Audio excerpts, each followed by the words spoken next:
The solstice is a quiet turning point. It rarely arrives with fanfare. There is no dramatic announcement that the light has begun its return. In fact, if we weren't paying attention, if we didn't know how to look, we might miss it entirely. The nights are still long, the cold still lingers, and the world still feels heavy in many ways. But nonetheless, something has shifted. For much of human history, the solstice has been a moment of deep attention, a moment when people have gathered not because things were easy, but because they were hard. When survival depended on noticing small changes, on trusting cycles larger than any one life. Darkness is not a failure of light, but part of the rhythm of life. So hope in this sense is not optimism. It is not the insistence that everything will be fine. Hope is the discipline of staying present, especially when clarity is scarce. In dark times, we often feel tempted to rush toward answers. Never in Unitarian Universalism, you might say. Now's the time to be honest with ourselves. So we often wish to demand brightness before it is ready, to treat darkness as something to be conquered or erased. But the solstice teaches us something else. Darkness has wisdom. Rest is not retreat, and stillness is not stagnation. Seeds do not sprout in the sun. They begin their work underground. When we talk about hope in the darkness, we are talking about a hope that does not deny grief, fear, or exhaustion. We are talking about a hope that can sit beside uncertainty without needing to fix it. A hope that says, I don't know what comes next, but I'm still here. This is the kind of hope that is quieter than we expect. It shows up in small acts of care, in community that listens rather than solves, in choosing to show up again, even when the path is unclear. The solstice reminds us that light returns not because we force it to, but because the world knows how to turn.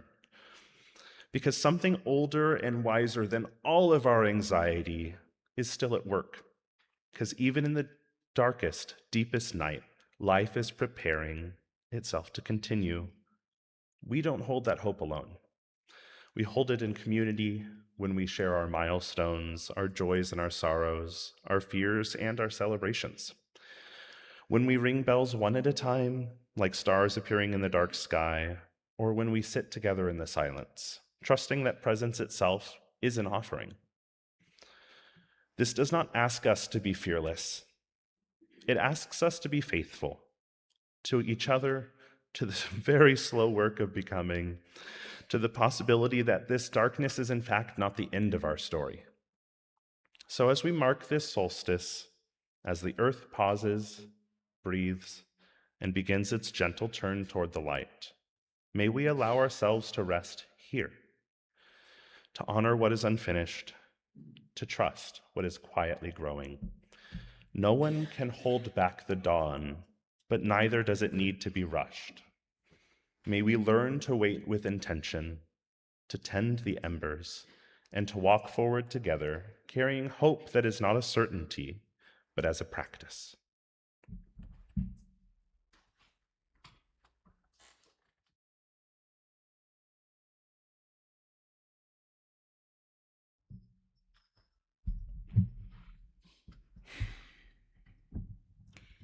Years ago, when my children were little, our family had a tradition of waking up before the sun on the winter solstice and driving to the top of Taylor Mountain or another high place and singing back the sun. It was a really fun time. We would awaken the kids from their beds, dress them up in warm winter wear, pile them into our van, and take off into the night as if we were going on a grand adventure. When we found a suitable location, we would pile out of the van and break out mugs and thermoses of steaming hot cocoa and warm spiced cider. I would tell them the story of how long ago people relied on the sun for their sustenance and for their very lives, and how as the days grew shorter and darker, ancient people who lived so close to the earth and her bounty were fearful that the days might continue to become shorter and darker until the sun just decided never to return again. And that with the relief of turning the tide at solstice, people would hold a big celebration, welcoming back the sun and giving thanks that the light was returning once again. After the story, as well as a healthy dose of the hand and tummy-warming elixirs, the kids would dance around, full of excitement to be out in the cold, dark night, ready to call out to and raise the sun as if by sheer force of will alone. Slowly, morning twilight would begin, and we could see the sky, the dark sky, begin to lighten. Slowly, incrementally, which was our cue to begin singing songs to encourage and greet the dawn's rising sun. We sang out loud, clapping and laughing, hooting and stomping, raising a gorgeous cacophony of sound and energy intended to hail the fair sun's return. Once the sun was well on its way to establishing daylight, I remember standing, facing the sun, slowly feeling the warmth of the sun's radiance fill me. All that energy we raised with the anticipation and then singing up the sun would then evolve into playful moments with the kids. I remember the great fascination we all had with watching our breath, the exhalations frosting over in the cold air, which would then lead to a lot of giggling and even a little bit of chasing one another, only to end with tickles and hugs and giggles. That's how I remember those days, full of giggles and love, ritual and celebration. It was a simpler time in my family's history. It's been many years since my family has gone out to welcome the light in this manner. In the interim, we faced many years of struggle and crisis and trauma. And the light, that light within me, which used to shine and which I used to bring to my family, well, it was muted. Over time, the light that was me seemed drowned in unending battles, fighting for medical care, fighting against discrimination, advocating for legal rights, and ultimately in just trying to keep my job and survive. It took a toll. I think those of you who have known hardships or betrayal or other traumas may recognize when I say that for me, there came a point where I had lost my trust that the world was a safe place. And with that, I lost my hope that people could be trustworthy. I lost hope that institutions meant to help my children wouldn't do further harm. It got to the point that I lost hope that things would ever be right again, that I could ever be right again or make things right again. As often happens when we lose trust and hope, the darkness I was drowning in grew larger, darker, like a black hole, consuming all that I was until I couldn't function anymore. I had to leave my job and was further overwhelmed with how I would support my family. Nothing felt safe, and there didn't seem to be any way forward.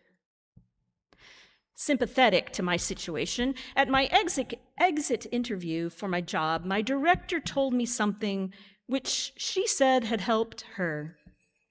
She encouraged me to have faith in a path I could not yet see. Well, overwhelmed with anxiety and grief and fear, her words felt ridiculous, even perhaps mocking. More helpful might have been, Winston Churchill's quote, "If you're going through hell, keep going."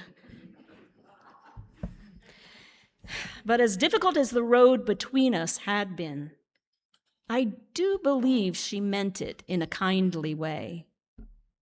So, I have faith in a path I cannot yet see. I wrote it out like an affirmation on small Post-it notes and put them in key places where I would see it. I was afraid to trust those words, but it was a place to start. It was something to hold on to in my swirling darkness. And slowly, I believe it began to kindle in me the smallest spark of hope for the future. That I might be able to have faith in something unknown to me, to have hope that this current darkness would yield and something new might actually blossom in its place. In an article titled "Reimagining Hope, From Ego to Empowerment in Recovery," Serenity Notekeeper writes about this different kind of hope that they have witnessed in 12-step programs, where hope isn't about merely wanting external changes. Rather, this hope involves a deep spiritual awakening to our own inner potential. It's trusting in a path guided by something bigger than us, an inner change leading to lasting peace and sobriety. This hope isn't about running from the present, but is a way to truly experience and appreciate the now.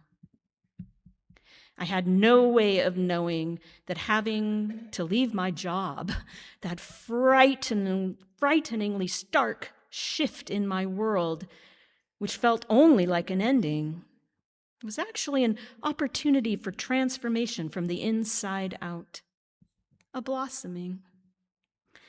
Since then, I have had the opportunity to begin to heal, to learn to let go of that which no longer serves me, to try to do the challenging work of learning to trust both myself and the world at large again, as well as to offer myself compassion along the way. I have a lot of ground to make up, not just to rediscover the Maura that got lost along the way, but to be the parent that my children deserve, one who is fully present and engaged in their lives. Like the mom who would wake them from their beds before dawn and take them to a mountain to welcome back the sun. I share my story of hope in the darkness because, as Scott Taylor, creator of our Soul Matters material, writes, hearing tales of others finding their way through the dark helps us trust that light is waiting at the end of our tunnels too. Listening to others talk about being surprised by hope motivates us to be on the lookout for unlikely sparks of light. And when hope convinces us that there are unseen forces working for the good, we begin to look around more closely. And in doing so, we notice that darkness and pain are not all that is there. So in this liminal time of solstice, may the darkness of this long night hold you gently. May you feel the quiet stillness of the earth inside your own spirit. May the dream-filled dark bring comfort, nurturance, and rest. May the light return slowly, sweetly, just in time. And may a new spark awaken within you, a spark that will guide you with hope into the year ahead.